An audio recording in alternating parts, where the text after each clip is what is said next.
Welcome to worship at First Presbyterian. We at First Presbyterian practice a spacious Christianity, which means no matter where you are in your faith journey, you belong and there is space for you at the table. There is space for your doubts and questions. We believe doubts and questions are a gift that invite us into deeper conversations and a more authentic faith. We believe diversity is a strength. Every story is sacred and everybody matters. We do our best to live the spacious and radical love of Jesus so that all might have a chance to flourish in this world. We are so glad to connect with you in this way. We would also love to worship with you in person if you're ever in the neighborhood on Sunday mornings at 8:30 or 10 a.m. And never hesitate to reach out to us to learn more about us or how we might support you. I hope you enjoy this worship service. Welcome. This is the season of Advent, as we make room and prepare our hearts to receive once again the gift of God's love and the birth of Jesus. It is our tradition to light a candle for each Sunday in Advent. On this fourth Sunday of Advent, we light the candle of love, reminding us that God's love is with us always. May we find ways to be the presence of love that others need. Lo, how a rose blooming from tender stem hath sprung, of Jesse's lineage coming, by faithful prophets sung. It came a floweret bright amid the cold of winter, when half spent was the night.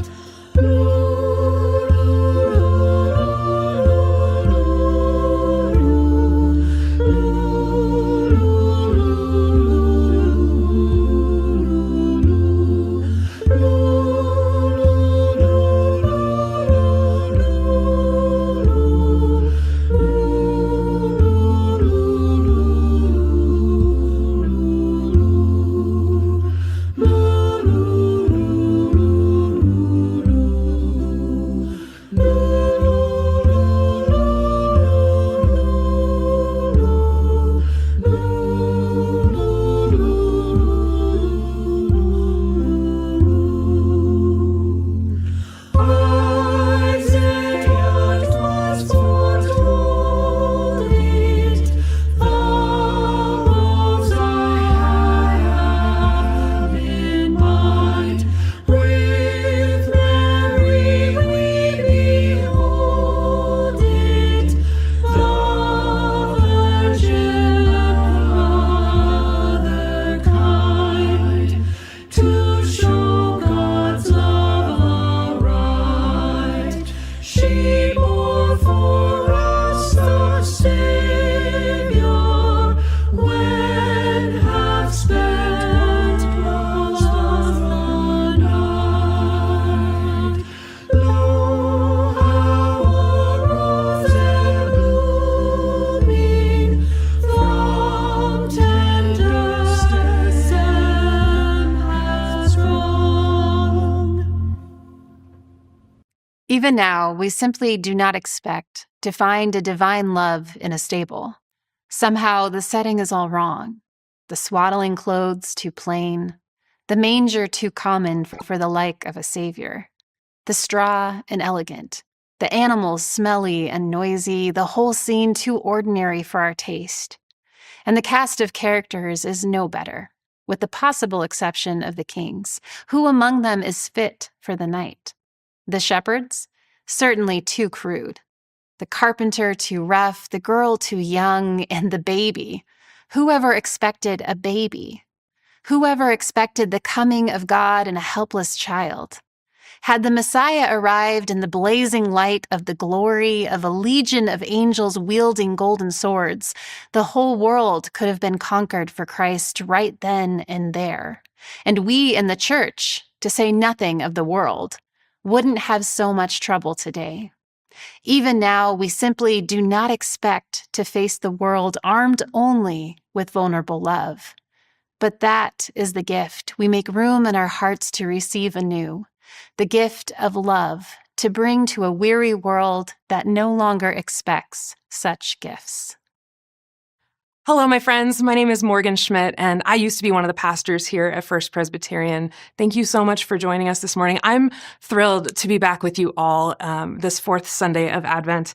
And I've been thinking a lot about my time at First Presbyterian. We used to do progressive dinners with the youth group where we would go from house to house and have an appetizer and a main dish and then a dessert.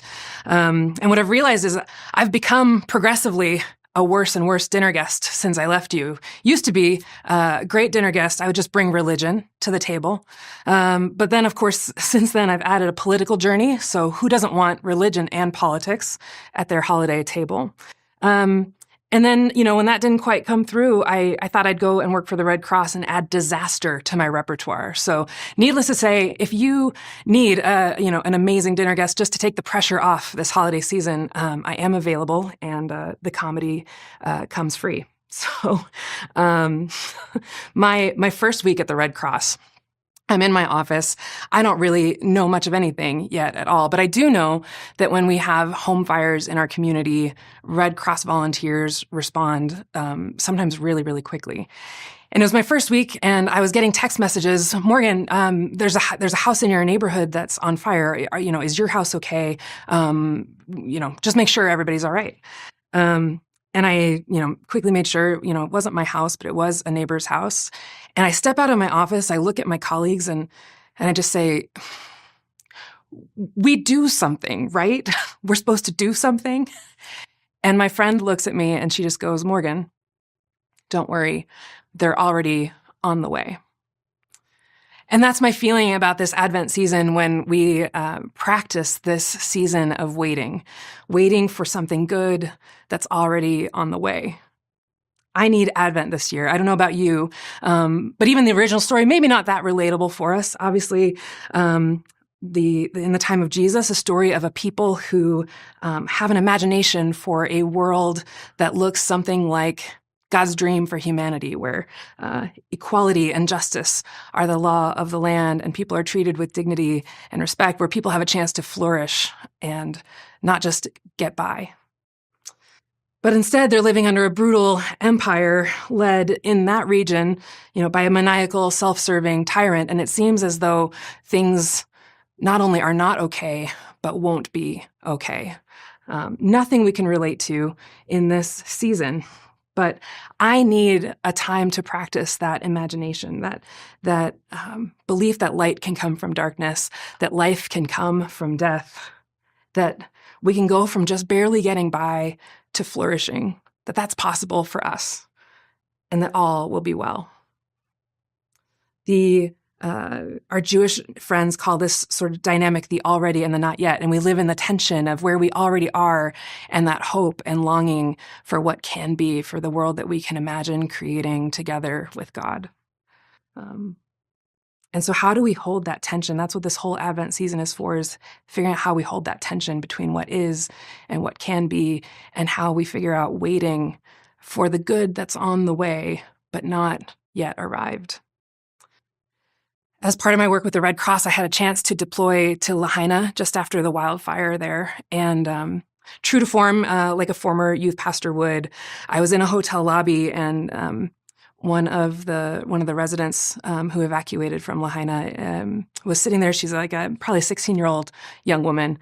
And I sit down next to her. She's listening to something, and we start, chatting about music and that kind of thing. And she looks at me and she says, have you ever been to Lahaina? Have you ever been to Maui? And I said, I'm really sad. This is my first time. I've never gotten to see it as it was.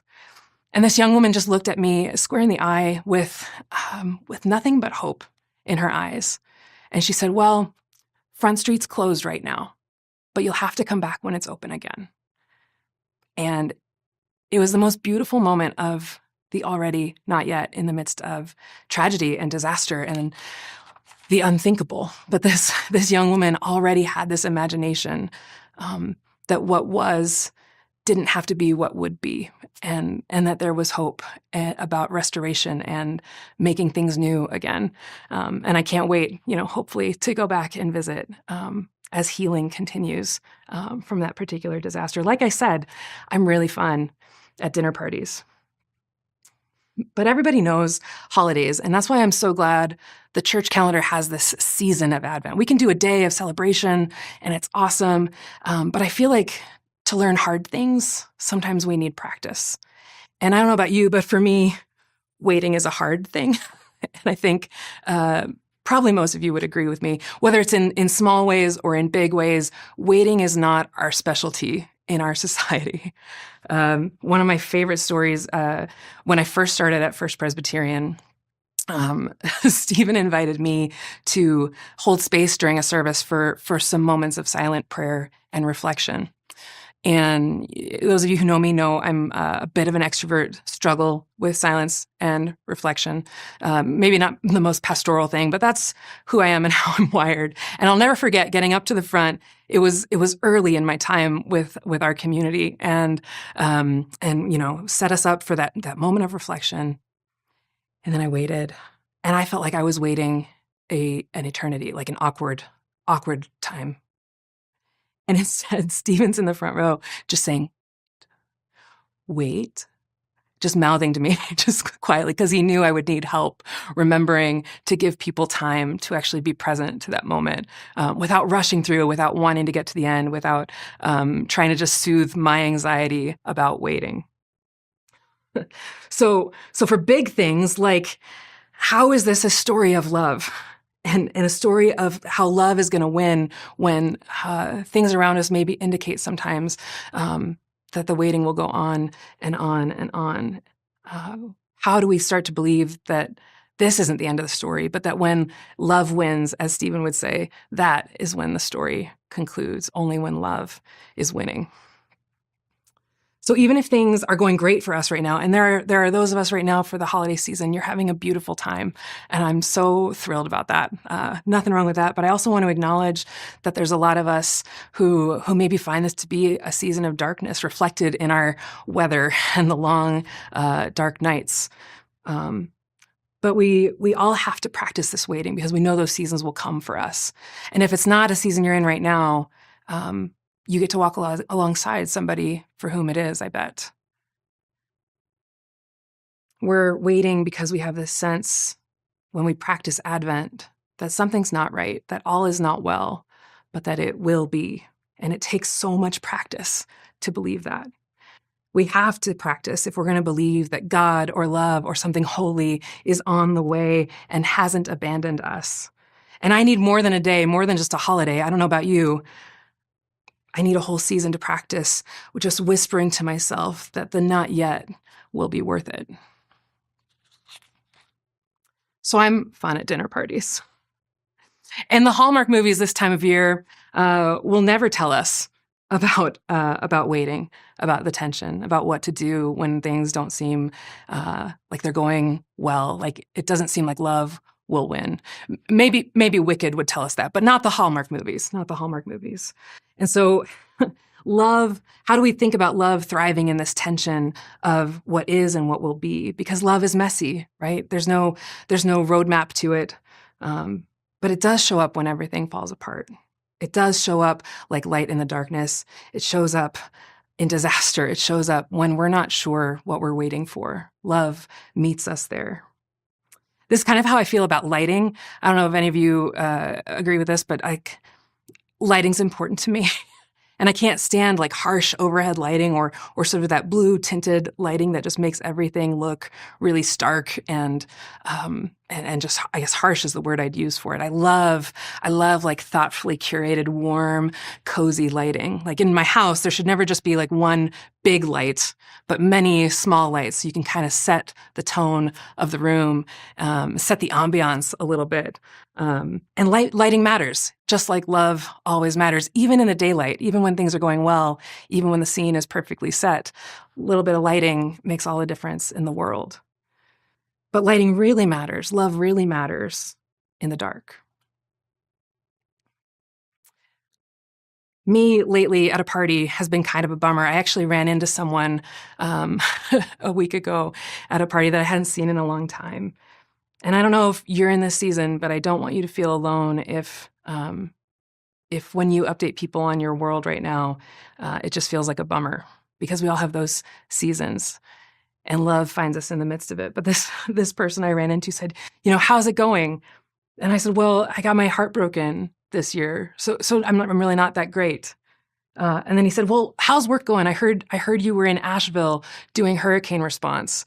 And I said, well, yeah, no, that was an honor. But I work with a team for the Red Cross that cares for bereaved families who lost loved ones in disaster. So I try not to bring that up at parties. And he said, well, how's Buddy? I love your dog. And I said, oh, we had to say goodbye to Buddy, a little while ago.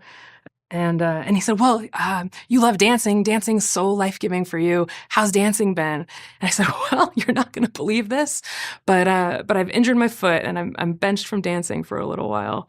And sometimes, my friends, that's just the way it goes. And we find ourselves in the dark, longing for light. Sometimes the light returns. Sometimes you might be in a season where the lighting is perfect right now, and there is joy and love abundant.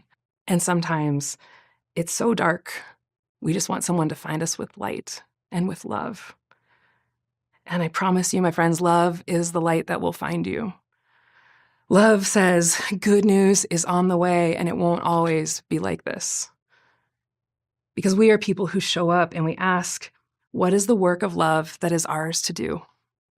And we ask ourselves, how can we bring love and light into the world? Because this waiting we're learning to do in Advent isn't some passive waiting. It's not just sitting back and hoping something comes to us. It can be, but it's an active sort of waiting. It's a longing. It's a hoping. It's a waiting that says, in the meantime, I'm going to continue asking myself, what is the work of love that is mine to do? And if you are in a season of light and full of the energy that love brings to you right now, the invitation might be, how do you bring more love into the world with all of that extra energy, with all of your light? Being mindful, because sometimes it can be hard when your world looks different than other people's worlds. But being mindful that others are in darkness. Maybe your task in Advent, your work of love, is to remember that everything's not light for everyone, that love hasn't found your neighbor yet, and or a friend of yours that would never ask could use a phone call. But to get creative in love in this season of Advent, and to practice so that we can do it all year and continue asking that question, what is the work of love that is ours to do? What a gift this season. And if you are in the midst of a darker season, longing for the light, my friend, love will find you. Light will find you. And I think the invitation might be in this Advent season, what is the work of love that is yours to do? And maybe it's caring for yourself in a way that is truly meaningful for you, not in a way that is shrouded in shoulds and advice from Instagram reels, but in a very real way. What does love look like when you shine that light on yourself? And maybe love looks like getting brave and asking for light and asking for love from those you trust. Advent isn't passive. It isn't resigned. It isn't a season that sits back and just sighs and says, well, it is what it is, and it will always be just like this. Advent is a season that invites us to remember that love and light is on the way. And if it's not here yet, it's just because the story hasn't ended yet. We are made by love, for love, to love. And so it's this amazing season of wondering while we wait what we can be doing to help that love along, to help bring it into our midst, not just for ourselves, not just for those we love, but for our neighbors and for the larger world. And when you're stuck in that not yet, and you're wondering if love really will win, we get to sort of help bring that love and light into the world. Mr. Rogers is famous for saying, when things are hard or when disaster hits, look for the helpers. and look for those who are bringing love and light into the world. I want to close with a story that I got to hear while I was in North Carolina responding to Hurricane Helene, because it is such a stark reminder that love will find us and that the work of love we do every day matters, just like good lighting matters. There's a story of an 11-year-old boy named Jamie who was visiting his grandparents along with his little sister when the storm hit. And unfortunately, his grandparents' home, they were just sitting together in the living room, was hit with a landslide. And as you hear the family tell it, everybody's okay in case this is causing you anxiety. Again, I'm super fun at dinner parties. But this young boy tells a story of just feeling the weight of this landslide and the house itself pushing him and eventually trapping him under the stairs, under about 12 feet of rubble. His grandparents luckily made it out. Somehow his grandma ended up on the roof. His sister ended up okay, but they couldn't find Jamie. They couldn't find him, and he describes being stuck under the stairs in complete darkness, just feeling water drip. He couldn't hear anything. He kept shouting, but he wasn't sure anyone could hear him. He didn't know if his family was all right. And up above, without him knowing until later, his dog Tucker would not leave the spot right above Jamie, was losing his mind. His grandfather in an interview later says, the dog was just going crazy. I didn't know what was wrong with him. I just thought he was panicking. And Tucker wouldn't leave that spot until firefighters arrived and were able to dig Jamie out and make sure that he was okay. And that would be an amazing story in and of itself, right? And I could end there and just say, see, the moral of the story is that love will find you, just like Tucker found Jamie. But the background makes it, just a little bit cooler to me. Jamie and his younger sister a few years prior had pooled their bit of allowance money and gone to the shelter where Tucker was about to be put down just days later. And they were able to adopt Tucker and bring him home. And it's this beautiful, beautiful image of what happens when we ask ourselves, what's the work of love that is ours to do? And we see how that comes around, so that we might just find, as we practice in the waiting, as we practice in a dark place where maybe we don't know if we're going to see the light, that love will find us. And the love we practice in the meantime makes all the difference in the world, just like good lighting. So this Advent season, may you know that love is on the way, that light is on the way, and that the work of love that is ours to do could mean a million things, but it's ours to do. Thank you.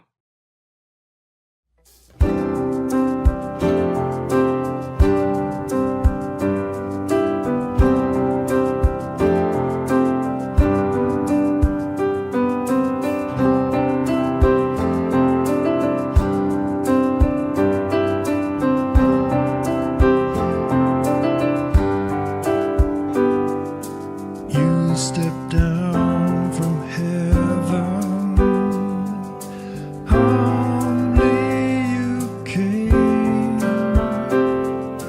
God of all creation, here with us, in a starlit manger,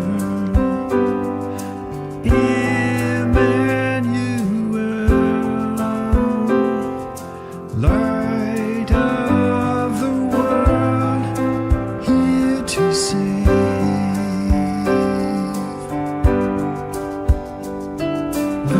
Adore, come let us adore. Oh, come let us adore Him, the Lord. Worship Christ the Lord. Let all that is within us adore.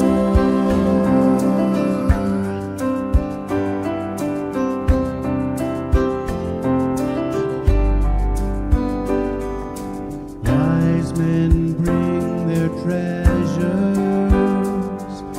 shepherds bow low.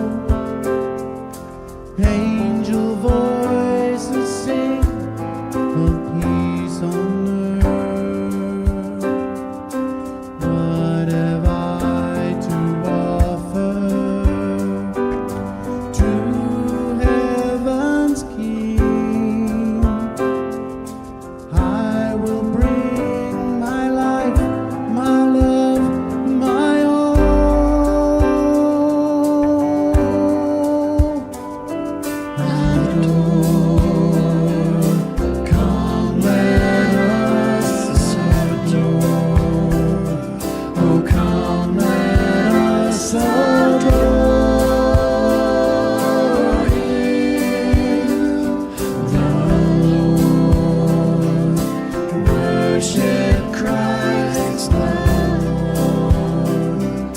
Let all that is within us adore.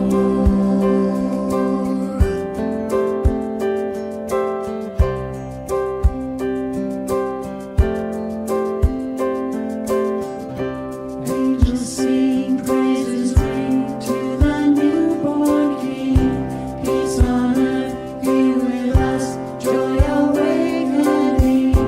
At your feet we fall. Angels sing, praises ring to the newborn King. Peace on earth, be with us, joy awakening. At your feet we fall.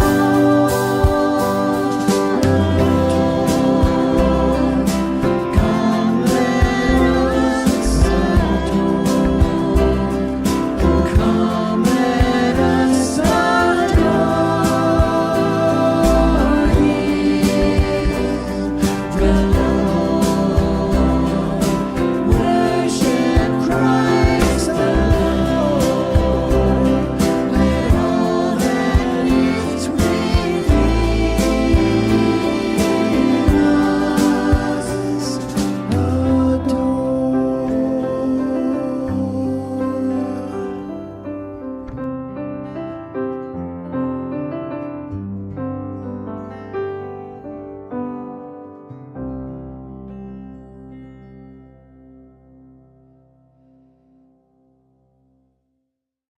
My friends, in this Advent season, with Christmas quickly approaching, may we continue to practice this sacred waiting, this anticipation that love is on the way, that something good will find us, and that we get to keep receiving love, offering love, and asking, what is the work of love that is ours to do?